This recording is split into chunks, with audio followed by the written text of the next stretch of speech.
ৰাজ্যৰ ভিন্ন প্ৰান্তৰ লগতে নাহৰকটীয়াতো দৈনিক বৃদ্ধি পাইছে কোভিড-19 ৰোগত আক্ৰান্তৰ সংখ্যা। নাহৰকটীয়া সমষ্টিৰ অন্তৰ্গত গাঁও বা চহৰ অঞ্চলৰ প্ৰতিটো শ্ৰেণীৰ যিসকল লোকৰ পৰিয়ালৰ প্ৰায়গৰাকী সদস্যই কোভিড-19 ৰোগত আক্ৰান্ত হৈ হোম আইচোলেশ্যনত আছে, সেইসকল কোভিড ৰোগীয়ে যাতে খোৱা বোৱাৰ ক্ষেত্ৰত কোনো ধৰণৰ অসুবিধা নাপায় তাৰ প্ৰতি লক্ষ্য ৰাখি ৰোগীসকলক বিনামূলীয়াকৈ দুপৰীয়া আৰু নিশাৰ খাদ্যৰ যোগান ধৰি এতিয়া প্ৰশংসা বুটলিবলৈ সক্ষম হৈছে নাহৰকটীয়াৰ কেইগৰাকীমান যুৱতীয়ে।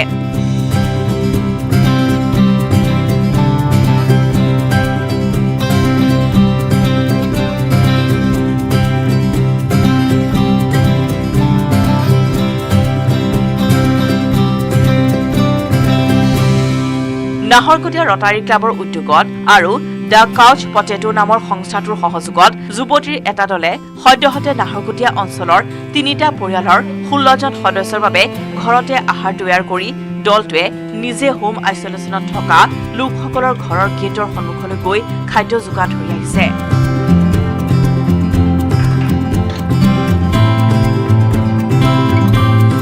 ইফালে চিকিৎসকৰ পৰামৰ্শ অনুযায়ী কোভিড আক্ৰান্ত ৰোগীসকলক ভাত, দাইল, ৰুটি, চব্জি, মাছ, মাংস, কণী আৰু ফল মূলৰ টোপোলা প্ৰদান কৰাৰ লগতে কোভিডত আক্ৰান্ত শিশুসকলৰ বাবে বিশেষ আহাৰৰ ব্যৱস্থা গ্ৰহণ কৰিছে যুৱতীৰ এই দলটোৱে।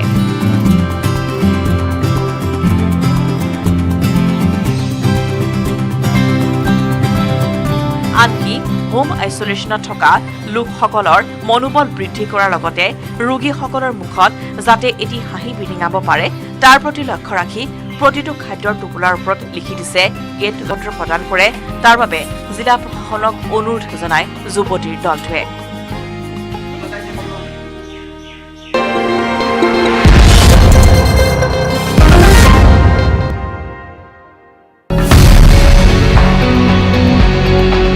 কোভিড পৰিস্থিতিয়ে জটিল ৰূপ ধাৰণ কৰিছে সমগ্ৰ ৰাজ্যতে।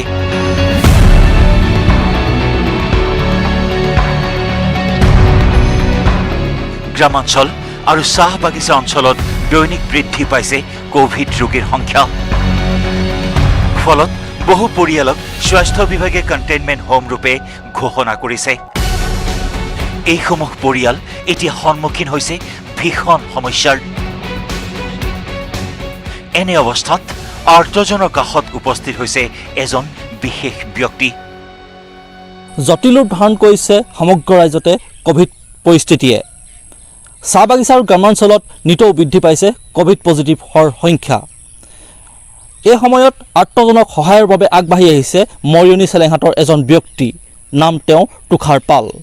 আৰু এই লোকজনে হোম কোৱাৰেণ্টাইনত থকা লোকসকলক দৈনিক আগবঢ়াইছে খাদ্য সামগ্ৰী।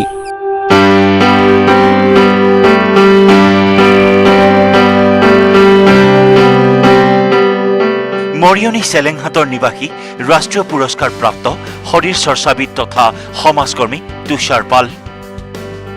বৃত্তিত এগৰাকী ক্ষুদ্ৰ চাহ খেতিয়ক তুষাৰ পালে যোৰহাট জিলাৰ হোম কণ্টেইনমেণ্টত থকা চাহ বাগিচা আৰু গ্ৰামাঞ্চলৰ বহু পৰিয়ালক নিজৰ পকেটৰ ধন খৰচ কৰি দৈনিক খাদ্য সামগ্ৰী যোগান ধৰি আহিছে। ইয়াৰোপৰি ব্যক্তিজনে জনসাধাৰণৰ মাজত বিনামূলীয়া মাস্ক আৰু চেনিটাইজাৰ বিতৰণ কৰি ৰাইজক কোভিডৰ বিৰুদ্ধে সজাগ কৰি আহিছে।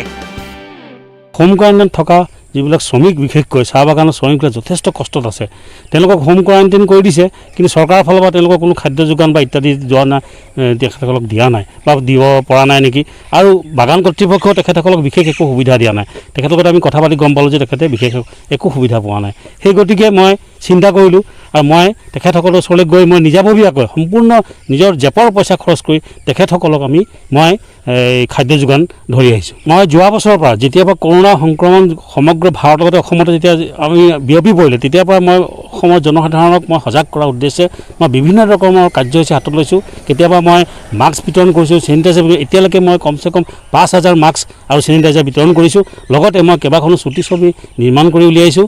3খন চুটি ছবি নিৰ্মাণ কৰিছোঁ। সেই চুটি ছবিখনে আমাৰ ছ'চিয়েল মিডিয়াত প্ৰচাৰ কৰি মানুহক সজাগ কৰাৰ উদ্দেশ্যে এই চুটি ছবিখন মই নিৰ্মাণ কৰি উলিয়াইছোঁ। এখন হ'ল মৃত্যুদূত, এখন হ'ল যোদ্ধা, আৰু এখন আমি যেতিয়া শেহতীয়াকৈ এখন যিখন বনাইছোঁ আতংক নামেৰে। এতিয়ালৈকে প্ৰায় 30 ঘৰমান দিছোঁ আৰু মই ইচ্ছা কৰিছোঁ বা আশা কৰিছোঁ মই প্ৰত্যেক দিনেই মই তেখেতসকলক প্ৰয়োজনীয় মানুহবিলাকক মই খাদ্য যোগান ধৰিম বুলি মই এটা মনতে আশা পুহি ৰাখিছোঁ। মই বিশেষকৈ হোম কোৱাৰেণ্টাইন, কাৰণ তেখেতসকলক হোম কোৱাৰেণ্টাইন কৰিলেই নহ'ব, তেখেতসকল দিন হাজিৰা কৰা মানুহ, তেখেতসকলে হাজিৰা কৰি খাব নোৱাৰিলে তেখেতে চলিব কেনেকৈ? সেইকাৰণে মই বিশেষকৈ যিখিনি মানুহ হোম কোৱাৰেণ্টাইন হৈ আছে তেখেতসকলকে মই খাদ্য যোগান ধৰিছোঁ। তুষাৰপালে আৰ্তজনক সহায়ৰ হাত আগবঢ়োৱাৰ উপৰিও কোভিড সচেতনতাৰ বাবে 3খন চুটি ছবিও নিৰ্মাণ কৰিছে। এই চুটি ছবি 3খন ছ'চিয়েল মিডিয়া যোগে প্ৰচাৰ কৰি ৰাইজৰ মাজত সচেতনতা অনাৰ চেষ্টাত ব্ৰতী হৈছে তুষাৰপাল। তুষাৰপালৰ মহানুভৱতাক অঞ্চলবাসীয়ে লৈছে শলাগ।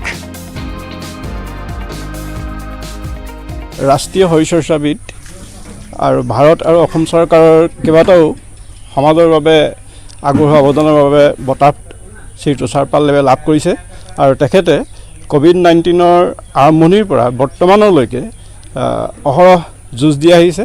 গাঁও অঞ্চলত, বাগিচা অঞ্চলত তেওঁ নিজে গৈ সজাগতাৰ বাবে বহুতখিনি কাম কৰিছে আৰু আৰ্তজনক তেওঁ বিভিন্ন খাদ্য সামগ্ৰী যোগান ধৰি আহিছে আৰু এই কাৰ্যৰ কাৰণে আমি চেৰেঙাবাসীয়ে তেওঁক লৈ আমি গৌৰৱ কৰোঁ।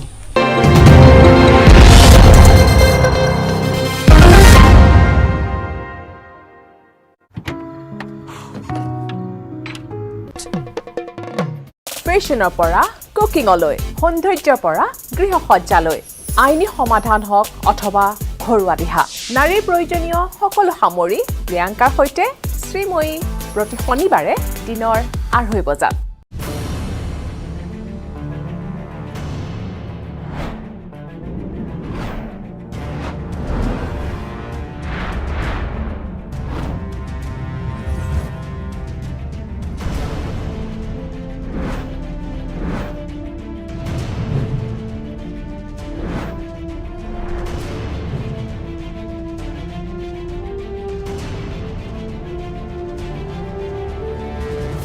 এয়া নিউজ 18 নেটৱৰ্ক আৰু আপুনি চাই আছে news 18 Assam north east. News মানে কেৱল নিউজ 18, প্ৰাইম টাইম নিউজ মানেও কেৱল নিউজ 18, সত্যনিষ্ঠ খবৰৰ সম্ভাৰেৰে প্ৰাইম টাইম 18 প্ৰতিদিনে সন্ধিয়া 5:55 কেৱল নিউজ 18 অসম নৰ্থ ইষ্টত। ফেশ্বনৰ পৰা কুকিঙলৈ, সৌন্দৰ্যৰ পৰা গৃহসজ্জালৈ, আইনী সমাধান হওক অথবা ঘৰুৱা দিহা, নাৰীৰ প্ৰয়োজনীয় সকলো সামৰি প্ৰিয়ংকাৰ সৈতে শ্ৰীময়ী প্ৰতি শনিবাৰে দিনৰ 2:30 বজাত।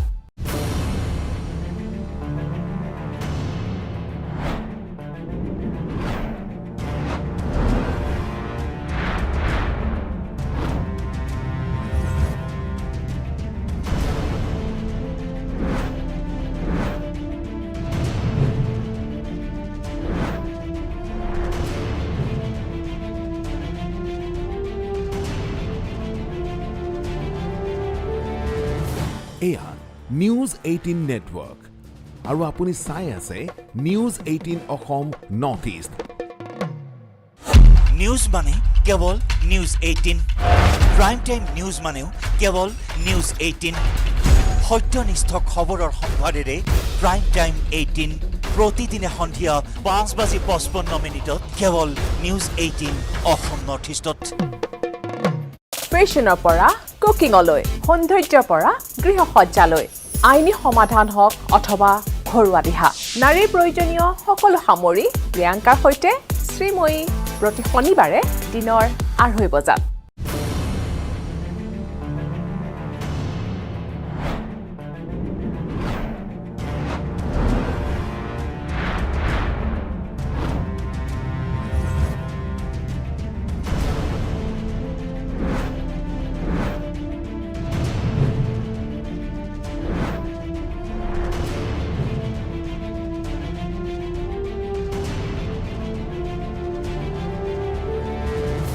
এয়া নিউজ 18 নেটৱৰ্ক আৰু আপুনি চাই আছে নিউজ 18 অসম নৰ্থ ইষ্ট।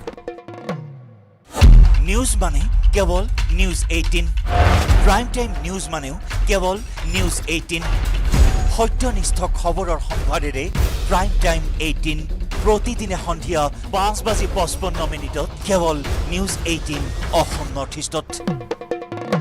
ফেশ্বনৰ পৰা কুকিঙলৈ, সৌন্দৰ্যৰ পৰা গৃহসজ্জালৈ, আইনী সমাধান হওক অথবা ঘৰুৱা দিহা, নাৰীৰ প্ৰয়োজনীয় সকলো সামৰি প্ৰিয়ংকাৰ সৈতে শ্ৰীময়ী প্ৰতি শনিবাৰে দিনৰ 2:30 বজাত।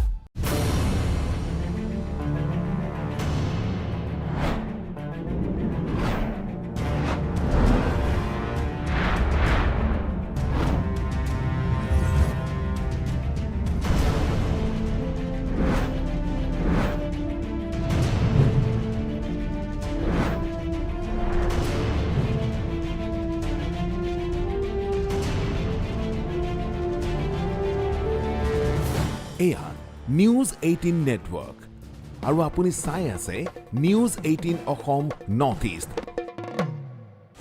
নিউজ মানে কেৱল নিউজ 18, প্ৰাইম টাইম নিউজ মানেও কেৱল নিউজ 18, সত্যনিষ্ঠ খবৰৰ সম্ভাৰেৰে প্ৰাইম টাইম 18 প্ৰতিদিনে সন্ধিয়া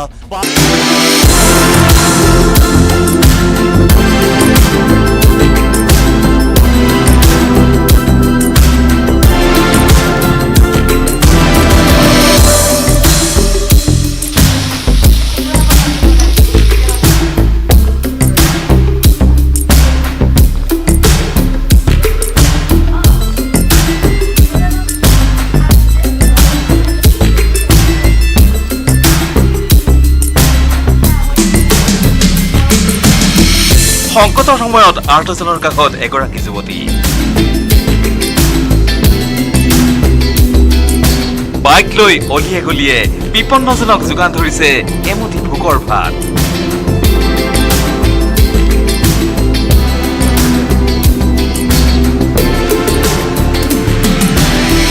PPE কিট পিন্ধি এভেঞ্জাৰ বাইক লৈ মহানগৰীৰ ৰাজপথত এগৰাকী যুৱতী। কোভিড যোদ্ধাৰ ৰূপত মহানগৰীৰ ৰাজপথত নামি পৰা এই যুৱতীগৰাকীৰ নাম তুলিকা ডেকা।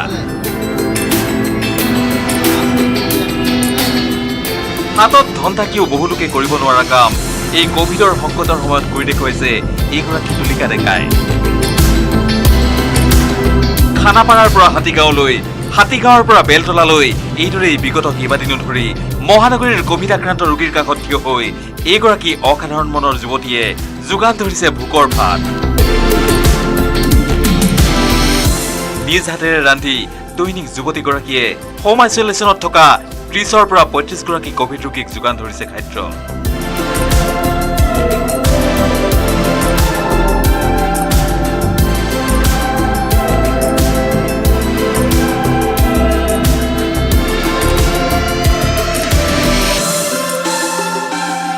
প্ৰথম দিনা 13জন মানুহক দিছিলোঁ। প্ৰথমতে 3জনক কৰিম বুলি ভাবিছিলোঁ, কিন্তু যেতিয়া মানুহবিলাকে ফোন কৰিব ধৰিলে এনেকুৱা লগা হ'ল কোনোবাখিনিত যে ভালেইটো কৰি, মানে মানুহবিলাকে যেতিয়া কয় নহয় যে ভাত লাগে বা কিবা ফোন কৰিব বিচাৰে, তেতিয়া না বুলি ক'বলৈ মন বেয়া লাগে মানে আচলতে। সেইকাৰণে প্ৰায় 13জন মানুহ দিয়া হ'ল। আজি মই প্ৰায় 25জনৰ মানে কাৰণে এতিয়া খানা বনাইছোঁ আৰু সন্ধিয়ালৈ বনাম আজি। আৰু সময়টো কেনেকৈ দিয়া হয়? কোনটো সময় মানে মই 1:30 পৰা 2 বজাৰ ভিতৰত মই তাৰ পৰা ওলাই দিওঁ ঘৰৰ পৰা, তাৰপিছত দিওঁ আৰু মানুহখিনিক। ডিনাৰো দিয়া হয় নেকি? হয়, ৰাতিৰ খানাও দিয়া হয়। আচ্ছা, এই কনচেপ্টটো আপুনি যোনটো কনচেপ্ট লৈছে কাৰোবাক দেখি কাৰোবাৰ ইনস্পিৰেশ্যন? কাৰোৰ পৰা ইনস্পায়াৰ নহয়, আচলতে মোৰ মনত নিজে আহিছিলে। কিন্তু মই বিচাৰোঁ যে আজি যদি আপোনালোক আহিছে মোৰ ভাল লাগিছে, মই বিচাৰোঁ যে মোক দেখি পেলাই আৰু কোনোবা কেইটামান ওলাই আহক, আহি পেলাই এতিয়া যিহেতু সংকটৰ সময়, সকলোৰে অৱস্থা খুব বেছি বেয়া, যিখিনি পাৰে যোনে যেনেকৈ পাৰে সহায় কৰক।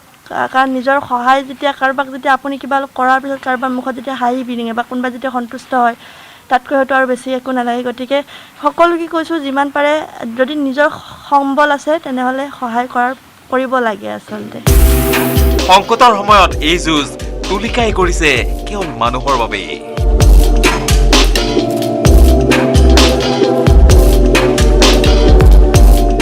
মহানুভৱতাৰ পৰিচয় দি এইগৰাকী তুলিকা আনৰ বাবেও হৈ পৰিছে এক দৃষ্টান্ত স্বৰূপ। কেমেৰা পাৰ্চন সঞ্জয় বৰাৰ সহযোগত Hirakjyoti Malakar, news 18 Assam north east.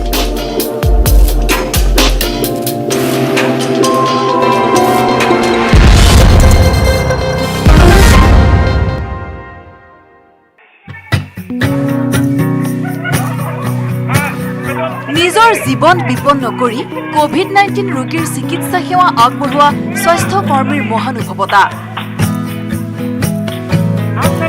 নৃত্য কৰি স্বাস্থ্যকৰ্মী জয় কৰিছে কোভিড-19 ৰোগীৰ মন।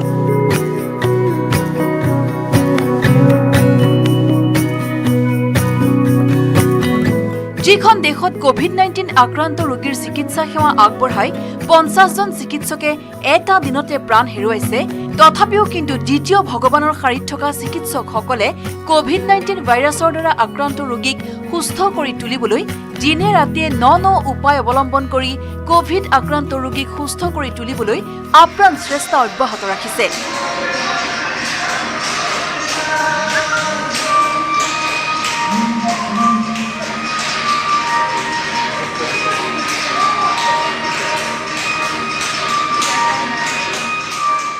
নিজৰ জীৱন বিপন্ন কৰি হলেও পিছ হুহুকি অহা নাই স্বাস্থ্যকৰ্মীসকল, বৰঞ্চ দুগুণ উৎসাহিত হৈ কোভিড ৰোগীক সুস্থ কৰি তুলিবলৈ সেৱা অব্যাহত ৰাখিছে। নিজৰ জীৱনক লৈ দুশ্চিন্তাত থকা কোভিড ৰোগীৰ সন্মুখত স্বাস্থ্যকৰ্মীয়ে চিকিৎসাৰ উপৰিও নৃত্য গীত কৰি ৰোগীৰ মনোবল বৃদ্ধি কৰিছে। ধুবুৰী জিলাৰ গাঁও অঞ্চলৰ এখন চৰকাৰী চিকিৎসালয় হ'ল মতেৰঝাৰ মহাত্মা গান্ধী আদৰ্শ চিকিৎসালয়।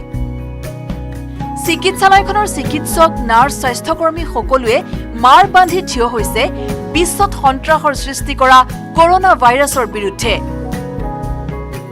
ভয়াৱহ মহামাৰী কৰোনা ভাইৰাছত আক্ৰান্ত হৈ চিকিৎসালয়খনত ভৰ্তি হোৱা ৰোগীসকলৰ অকল চিকিৎসা সেৱাতে নিয়োজিত হৈ থকা নাই চিকিৎসক, নাৰ্ছ, স্বাস্থ্যকৰ্মীসকলে মহামাৰী কোভিডত আক্ৰান্ত হৈ মানসিকভাৱে ভাঙি পৰা ৰোগীসকলৰ মনোবল বৃদ্ধি কৰিবলৈ PPE কিট পৰিধান কৰি ৰোগীসকলৰ সন্মুখত সংগীতৰ তালে তালে নৃত্য প্ৰদৰ্শন কৰি মনোবল বৃদ্ধি কৰাৰ লগতে কোভিড আক্ৰান্তসকলৰ মন জয় কৰিবলৈ চেষ্টা কৰিছে।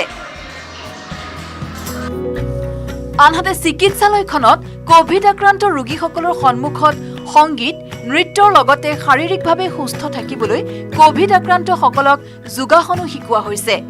তাৰোপৰি চিকিৎসালয়খনৰ কৰ্মচাৰীসকলে কোভিড ৰোগী থকা কোঠাসমূহ চাফ চিকুণকৈ ৰখাৰ লগতে পাৰিপাৰ্শ্বিক পৰিৱেশ বৰ সুন্দৰকৈ সজাই তুলিছে।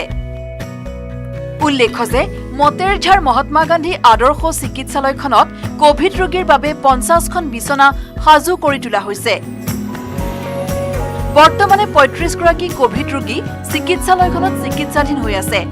বৰ্তমানলৈকে 112 গৰাকী কোভিড ৰোগী চিকিৎসালয়খনত ভৰ্তি হৈছিল যদিও 63 গৰাকী ৰোগী সুস্থ হৈ ঘৰলৈ উভতিছে আৰু উন্নত চিকিৎসাৰ বাবে 12 গৰাকী কোভিড ৰোগীক গুৱাহাটীলৈ প্ৰেৰণ কৰাৰ কথা চিকিৎসালয়খনৰ ভাৰপ্ৰাপ্ত চিকিৎসকে জানিবলৈ দিছে।